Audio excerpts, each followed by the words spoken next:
I grew up in a quiet, peaceful town. The kind of place where summer smelled like fresh, cut grass, where trees swayed lazily in the breeze, and where neighbors waved from their porches in the evening. It was small, just a few hundred people without even a gas station. Kids rode their bikes down empty streets, dogs roamed without leashes, and every Sunday families filled the tiny old church at the town center. It was the kind of place where nothing ever happened. Except, of course, after dark. That was when the peace faded. That was when the rule mattered most. We all knew it, even as kids, that you never go outside after sunset. It wasn't something people joked about. It wasn't some old folktale meant to scare children into behaving. It was real. To everyone that followed it. Because the one thing our town had, besides its quiet streets and friendly neighbors, was the woods. And something lived in them. Most people never questioned the rule. But then last summer, my neighbor's son, Jason, broke it. And that was when everything changed. Jason was 17, impudent, and always looking to prove how tough he was. He'd say the town was full of paranoid old-timers, that nothing actually happened after dark. One night, he decided to prove it. His parents begged him to stay inside, but Jason just laughed, grabbed his flashlight, and walked straight out the front door. I watched from my bedroom window as he strolled toward the woods at the edge of town, waving like he was heading off on some grand adventure. That was the last time anyone saw him. The next morning, his mom found his room in ruins.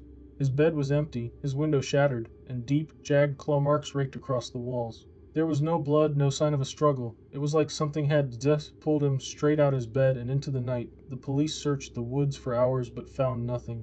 No footprints, no torn clothing, not even his flashlight. But then, the next night it happened. Just after midnight, Jason's mother woke to the sound of something outside. A voice. Low, stretched, and broken. She told the police it sounded like an echo, too slow and too deep, as if someone were playing a recording of Jason's voice at the wrong speed. She stood frozen in place, listening. From the next room, her husband rushed to the window, yanking the curtain aside, only to see nothing but the dark stretch of their empty yard.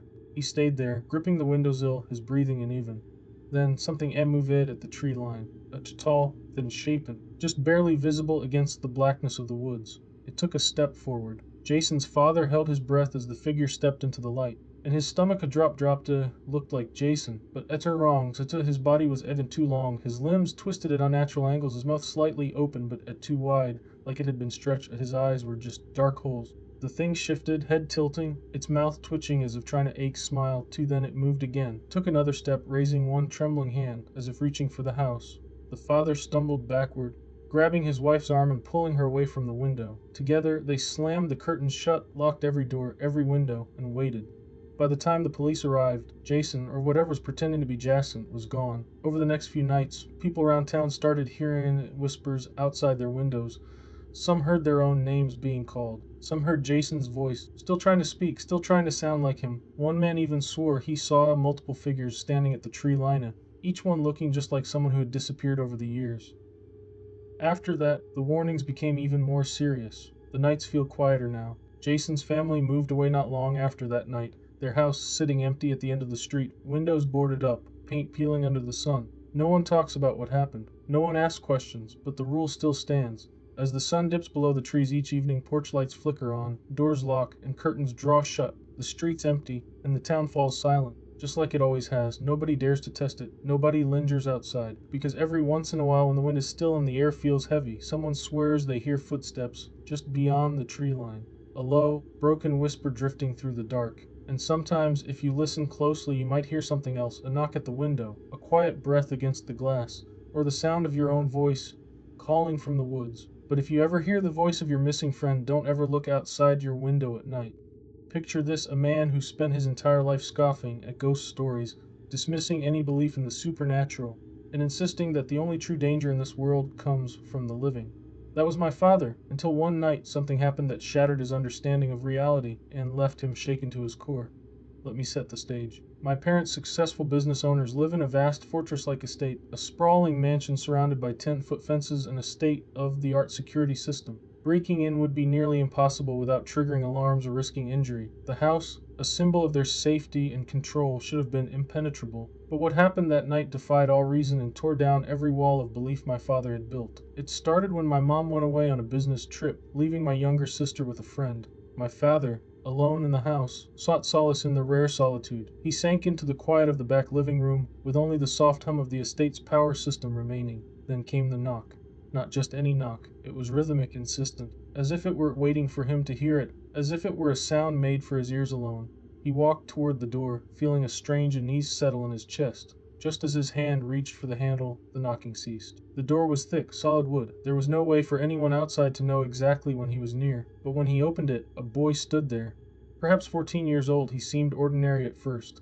His clothes were simple, a hoodie, green cargo shorts, sneakers, but his skin was sickly pale, unnaturally so. The boy's presence felt wrong, like an anomaly that shouldn't exist, an intrusion into a space that should have been safe. His very existence was a violation. The boy spoke, his voice flat and emotionless, devoid of any warmth or human quality. He claimed to be lost and in need of shelter. My father, gripped by an unease he couldn't explain, found himself frozen, unable to respond. The boy repeated himself, saying he was cold, frightened, asking for help. But on one of the hottest nights on record, there was no way he could have been cold. No, my father managed, his voice trembling, but the boy didn't leave. Instead, he tilted his head in a way that was disturbingly mechanical, as if his body were moved by some force outside of human understanding. I'm just a boy, I'm cold, the boy said again. Then came the eyes. Not black, as the legends of the black-eyed children foretold, but white, cold, lifeless, ice white. No pupils, no irises, just empty voids where eyes should have been. When my father's gaze locked with the boy's, a wave of nausea washed over him. His body screamed for him to look away, to retreat, but he was rooted in place. And then, in his mind, voices. Not spoken aloud, but clear as if they were his own thoughts, urging him to open the door, urging him to let it in. The panic surged through him. He tried to slam the door, but the boy stepped forward slightly, unfazed, his gaze never wavering. Then, the boy spoke again, in a tone so flat it could have been the voice of something not quite human, not quite Delalev. Daniel, in my father's name. It wasn't a question. It wasn't even a plea. It was a command, an utterance of truth from something that knew him intimately. Daniel, you are alone. Let me in. But the words carried an oppressive weight, as if the boy's very presence were the hinge upon which the universe turned. My father, unable to comprehend the horror unfolding before him, slammed the door shut. He bolted the locks, his heart pounding, his thoughts a disjointed mess. He couldn't understand what had just happened. How could he? What was that thing? What had it wanted? But then came the knocking, soft, gentle at first, then growing louder, tap, tap, tap, from the floor to ceiling window behind his chair. Slow, deliberate. The tapping seemed to echo in his bones. He didn't turn around. He couldn't. The knocking continued through the night, never frantic, never angry, just persistent, patient. The darkness outside the window seemed to stretch, to distort, as if the very air around him were warping. The knocking was the sound of time itself, bending, the sound of something weighed in, something else. When the first light of dawn broke, the knocking stopped, and with it, the presence, whatever it had been. My father, physically and mentally drained, recounted his experience to me the following day, his voice thick with fear. It was unlike anything I had ever heard from him. My father, the man who had never believed in the supernatural, the man who had laughed at ghost stories, was shaken beyond recognition. He's not one for exaggeration, for wild ideas or fantasies. And yet, this encounter, this thing, had shattered him. Now I sit here in the same room where he spent that night, this same room that feels too quiet, too still. The weight of his words presses in on me, and the silence feels heavy with the residue of something that should not have been. The presence lingers like a fog that refuses to dissipate. So, here's the question: what would have happened if my father had opened that door? What would have happened if he had let it in? Ethan was desperate for an affordable place near campus, so when he found a studio apartment at half the usual rent, he didn't ask too many questions. The landlord, a frail older man with tired eyes, handed him the keys with an odd look, muttering about the previous tenant leaving in a hurry without taking his stuff. Ethan chalked it up to an eviction or a financial issue. He moved in that evening, unpacking what little he owned, and settled in. The place was small but comfortable, though there was a faint, musty odor lingering in the air. That first night, as he lay in bed scrolling through his phone, he heard something. Whispers, soft and indistinct, drifting through the air vents. He sat up, listening. Maybe it was a neighbor. The walls were thin, after all. He shrugged it off and went to sleep. By the third night, the whispers grew more distinct. They weren't just random murmurs, they were saying his name. A tightness gripped his stomach. He pressed his ear to the vent. The voice was hushed, almost playful. But there was no way someone could know his name. A deep unease settled over him. The next morning, determined to prove he wasn't losing his mind, he searched the apartment for anything out of the ordinary. His fingers brushed against something wedged behind the refrigerator. A dusty, tattered notebook. He flipped it open. The handwriting was frantic, the pages filled with panicked scrawls detailing another tenant's experiences. The entries described how the whispers started quietly at first, but quickly became more personal. Commands filled the later pages, written over and over in shaky letters. Warnings covered entire sections, cautioning against looking in the mirror at night, answering any knocks, or sleeping with the closet open. Ethan's hands tightened around the notebook. His eyes flickered toward the closet. It was closed. It had always been closed. For the rest of the day, he carried the notebook with him, flipping through its pages over and over. Each entry sent a fresh wave of dread washing over him. He considered throwing it away, burning it even. But something inside him hesitated. If the warnings were real, he needed to know everything. That night, he lay in bed, unable to sleep, the notebook clutched in his hands. Around 2 a.m., a soft knock echoed through the room. Knock. Knock. Knock. His breath hitched. His grip on the blanket tightened. The knocking stopped, but the whispers started again. This time, they weren't coming from the vent. They were right behind him. Heart pounding, he turned over in a panic. His eyes darted to the mirror across the room.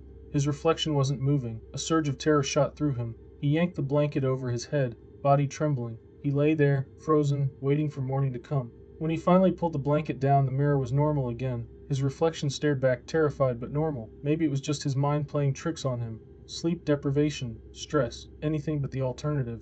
Exhausted, he collapsed back into bed. A slow creak pulled him from his restless sleep. His closet door was wide open. A figure stood inside, tall, impossibly thin, its face stretched into a wide, unnatural grin. The whispers returned, but this time they were deafening. Louder filled the room. Ethan couldn't move, couldn't breathe. The figure stepped forward, its limbs jerking unnaturally, its grin widening beyond the limits of a human face. His body screamed for him to run. He threw off the blankets and bolted for the door, but the room seemed to stretch, the hallway elongating endlessly before him. The whispers swelled into a roar, the walls closing in. He reached the door, yanking at the knob, but it wouldn't budge. A hand, cold and bony, clamped onto his shoulder. Darkness swallowed him whole. The next morning, the landlord arrived to check on the unit. He'd knocked, waited, then unlocked the door with his master key. The apartment was empty. Ethan's belongings remained untouched, his bed unmade, his phone still plugged into the charger. But Ethan was gone. With a heavy sigh, the landlord stepped inside, already knowing what he would find. He moved to the refrigerator, reached behind it, and pulled out the tattered notebook. Flipping through the pages, he stopped at the last entry. His frown deepened as he traced his fingers over the frantic handwriting. He had seen these same words before. Tenant after tenant, they all vanished. Some lasted a week, others only a few days. Every time the whispers came, every time, they left behind the same warning. The landlord closed the notebook and quietly slid it back into its place. He stepped out of the apartment, locking the door behind him. A new listing would go up soon. Someone else would come, and the cycle would begin again. Jacob and Lisa had been hiking through the dense, isolated woods for hours, their muscles atching as they trekked toward a serene, untouched lake far from civilization.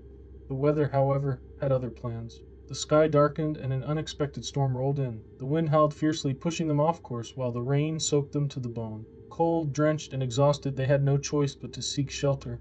The storm intensified, and through the growing chaos, they stumbled upon an old cabin, its weathered structure half hidden by overgrown trees. The roof sagged at odd angles, and shattered windows exposed jagged edges to the elements. The darkness of night pressed in on them, and with no other shelter in sight, they hurried inside. Jacob pushed open the broken doorframe, the rusty hinges creaking in protest. Lisa followed closely, her footsteps barely making a sound on the rotting floorboards. Inside, the air was thick with dust, the silence oppressive. The only noise was the occasional crackle from the fire they managed to start in the corner. The flames flickered weakly, casting long shadows that seemed to stretch unnaturally along the walls. An uneasy feeling settled over them. The cabin felt off, too quiet, too still. Neither spoke of it, but both could sense it. They huddled near the fire, hoping its warmth would chase away the cold. Yet the tension in the air remained heavy. The storm outside raged on, as though trying to break through the fragile walls of the cabin. Hours passed, and the storm showed no signs of relenting. The tension inside the cabin only grew, and to fill the silence they told stories, light-hearted distractions to ease their minds. As the clock neared 3 a.m., the atmosphere shifted. A subtle hum seemed to rise from the walls, an unseen force stirring in the air. Jacob awoke with a start, his breath shallow and quick. The whispers began. They were faint at first, like the rustling of paper in the wind. They weren't words, but something far more unsettling, an alien murmur, growing louder by the second. Jacob's pulse quickened as the whispers filled the cabin, seeming to come from every direction. His eyes darted around, the firelight casting only faint glows in the otherwise dark room. The shadows stretched unnaturally long, and it felt as if something unseen was watching him. His thoughts raced in confusion, and without thinking, he slipped out of his sleeping bag, compelled by something he couldn't explain. He made his way toward the door, drawn to it by an invisible force. He eased the door open just a crack, peering into the night. The wind howled through the trees, their limbs twisting like gnarled fingers, but there was no sign of movement. The woods were still, too still. An odd sense of dread settled in his stomach, and the cold air seemed to thicken around him. Suddenly, the wind intensified, a sharp gust sweeping through the crack in the door. Panic surged through him and he slammed the door shut. When he turned around, the room seemed darker, colder. Lisa was gone. The cabin was empty. Sayre's sleeping bag, once beside him, was now abandoned on the floor. His heart raced. He called out her name, his voice trembling with fear, but it was as if his words were swallowed by the silence. He searched desperately around the room, but there was no sign of her. The sleeping bag lay crumpled empty. His fear mounted as he shook the bag, hoping for some sign that she was still there. His mind screamed in confusion. The fire flickered violently, casting bizarre shadows across the walls. A faint laugh echoed through the room, hollow and distorted. It wasn't Lisa's voice, but something much darker, much more alien. Jacob froze in place, a cold shiver running down his spine. He called her name again, but the laugh returned, deeper and more unsettling, a sound that seemed to distort the very air around him. The latter came from somewhere within the cabin. Jacob's hands trembled as he approached the abandoned sleeping bag. Every instinct screamed at him to run, yet his body refused to move. Reluctantly, he unzipped the bag, searching for any sign of her. But when he looked inside, it was empty. A wave of shock hit him. The air in the cabin felt thick, oppressive, as if the very walls were closing in. The whispers returned louder now, filling the room with frantic voices. They crawled beneath his skin, twisting his thoughts into chaos. The temperature plummeted, and the shadows grew unnaturally long. A sudden sound, a rattle from the door, made his heart jump in his chest. He spun around, eyes wide with terror. He wasn't alone anymore. The shadows on the walls writhed, moving like dark tendrils. The door burst open, cold air flooding the room. A voice, faint but distinct, came from the depths of the woods. Leave now. It wasn't Lisa. The voice was deep, twisted, filled with an unsettling power. Jacob's legs turned to jelly, panic rising in his throat. Desperate, he bolted for the door, his heart pounding in his chest. The moment his feet touched the outside ground, the world around him transformed. The forest, once familiar, now looked alien. The trees towered impossibly high, their branches twisting into grotesque shapes. The wind howled, but it wasn't just wind. It was a low, rumbling voice, coming from deep within the earth itself. The whispers had stopped, replaced by something far more sinister. Jacob's body moved against his will, his feet dragging as though the forest itself was holding him back. Each step seemed to stretch the distance between him and freedom further. The trees seemed to close in around him, blocking his way. The whispers returned, louder now, filling his mind, twisting his thoughts into disarray. He spun around, frantic, but the dark shadows were closing in. The forest, alive and aware, watched him, its unseen presence suffocating. The darkness grew oppressive and thick. The voice continued, urging him to leave, yet no matter how fast he ran, the escape seemed just out of reach. Then, through the darkness, something emerged. A figure, tall, twisted, and motionless, stood watching him. Its empty eyes seemed to bore into his soul. Jacob's heart stopped. His legs gave way, and he collapsed onto the ground, the earth warping beneath him. The forest twisted, folding in on itself, until all that was left was darkness. And just like that, everything went black. Jacob's final thoughts faded into the void. The forest wasn't just a place, it was alive, waiting. The silence that followed Jacob's collapse was deafening. The shadows stretched impossibly long, and the air was thick with tension, making it hard to breathe. Time itself seemed to slow. Jacob's mind, once sharp and filled with terror, now faded like the last flickers of a dying flame. The darkness pressed in, its weight heavy on his chest. His body refused to move, as if the very earth had claimed him, binding him in place. His thoughts were a blur of confusion, and in that void a whisper rose, a soft, familiar sound that sent a chill racing through his spine. Elisa, that the name echoed in his mind. Had it been real, or was it just another trick of the shadows? No response came, no comfort, no clarity, only the deep, rumbling voice from the woods. An ancient presence that seemed to breathe with the land itself. It was as if the forest had its own heartbeat, a slow, steady pulse that resonated in Jacob's bones. Leave. The words were no longer a warning. They were a command. The weight of the forest grew stronger, more oppressive, as if it were closing in on him, pulling him deeper into its grasp. Jacob's body twitched, a single involuntary movement, his breath shallow and ragged as if the air had thickened to the point of suffocation. Then, through the oppressive darkness, something began to stir. The ground beneath him trembled faintly, a vibration that ran through the earth and up his spine. He could feel it, a presence, not far from where he lay. A shadow that loomed just beyond the edge of his awareness, watching him, waiting for him to move. With every ounce of willpower he could summon, Jacob forced himself to lift his head. His eyes were heavy, but he could just make out the shape, the figure that had appeared before him, tall and twisted, standing motionless in the distance.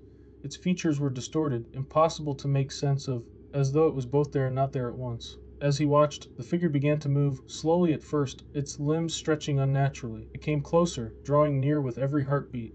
Jacob's heart pounded in his chest, an agonizing rhythm that seemed to match the pulse of the forest itself. The figure spoke. Or rather, it didn't speak. It was as if its presence was the language. A wave of dread washed over Jacob, and his entire body screamed in protest, urging him to run, to escape. But his legs were frozen, his arms heavy as stone. In a final, desperate act, Jacob forced himself to rise, his knees weak beneath him, his vision blurred, his surroundings spinning in a sickening whirl. The forest around him stretched and twisted, the trees now towering impossibly high, their branches contorting in grotesque shapes.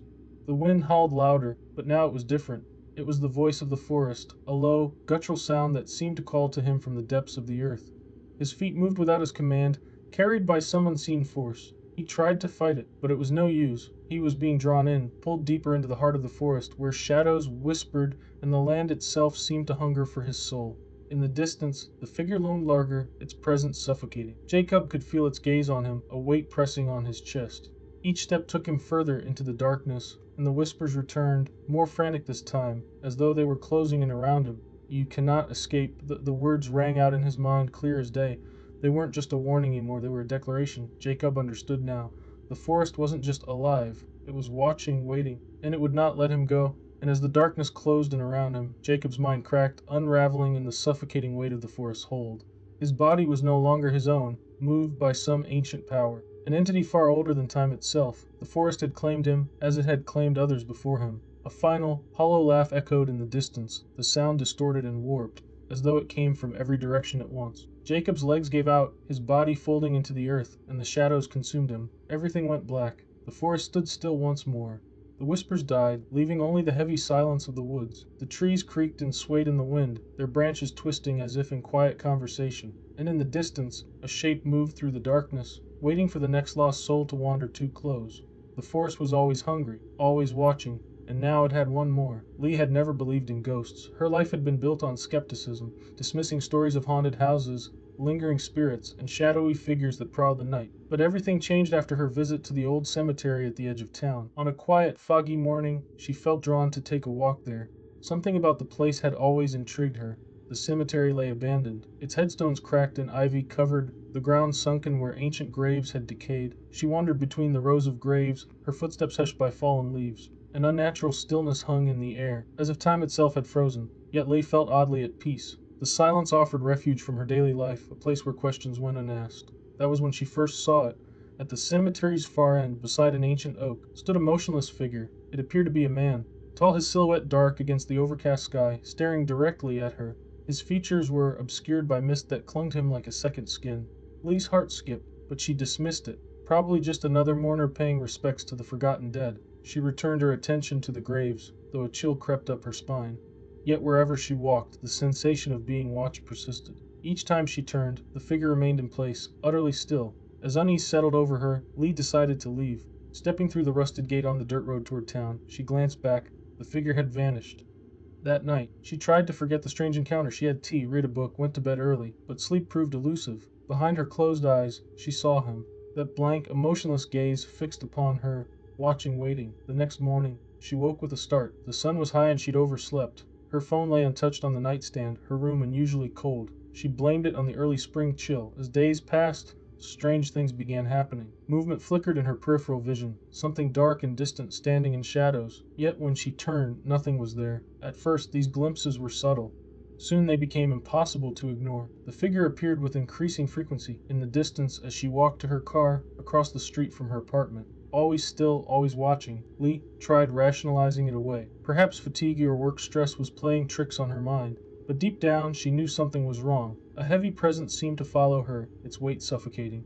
By week's end, the figure had drawn closer. She spotted him at her backyard's edge, peering through the bushes. Though his face remained a blur of shifting shadows, she knew it was the same figure from the cemetery. Heart racing, she retreated inside and locked the door. Was she losing her mind? That night sleep eluded her. She tossed in bed as her room's dark corners grew colder and more oppressive. Outside, howling wind rattled windows, deepening her sense of isolation. Then, just as exhaustion began to take hold, she heard it, her bedroom door's soft creak. Her heart stopped. The air froze around her, and she found herself paralyzed. A weight pressed on her chest, silencing her attempt to scream. Her pulse thundered as she sensed a presence at her bed's foot. There it stood, the figure, illumined in darkness outlined by faint moonlight through the window. Its face was void, shifting mass of blackness that devoured light. No features, just emptiness that made her insides twist. Leigh couldn't look away. The figure leaned closer, its presence filling the room like a physical force. She felt its cold, unseen breath against her skin. and then it whispered, "You brought me home." Her blood turned to ice, terror gripping her heart. What did that mean? She hadn't asked for this. She'd never invited this thing into her life. But the words echoed like a curse through the silent room. She wanted to scream, to flee, but remained paralyzed. Some unseen force held her in place, trapped in this waking nightmare. Suddenly, the figure withdrew. Lee's vision blurred as the air shifted, the room seeming to distort. The figure dissolved into shadow, its presence fading to darkness. Then everything went still. Morning brought in strange calm. Lee woke disoriented and sat up. The room was too quiet. Sunlight streamed through her window, casting long shadows across the floor. No sign remained of the figure or the night's events. Her bed looked untouched, as if she'd never slept in it. Her phone sat on the nightstand. When she unlocked it, she found no messages, no calls, only eerie stillness. Lee rose on unsteady legs. Something felt wrong. In the bathroom, her reflection stared back with frightened eyes. Was this all imagination? Then she noticed something chilling. Her phone had vanished. Her keys, too. She stepped into the hallway. Mom. Dad, no answer. The house stood empty. Completely empty. Heart pounding, she raced through rooms, checking every corner and closet. She found no trace of anyone. No sound, no movement. Then in her peripheral vision, she saw it. At the hallway's end by the stairs stood the figure. Its form was hazy but unmistakable. Still, watching, Lee stumbled backward, pulse racing. The words echoed, "You brought me home." And with cold certainty, Lee realized the truth. She had brought it here. The figure had followed her, and now it had taken her home too.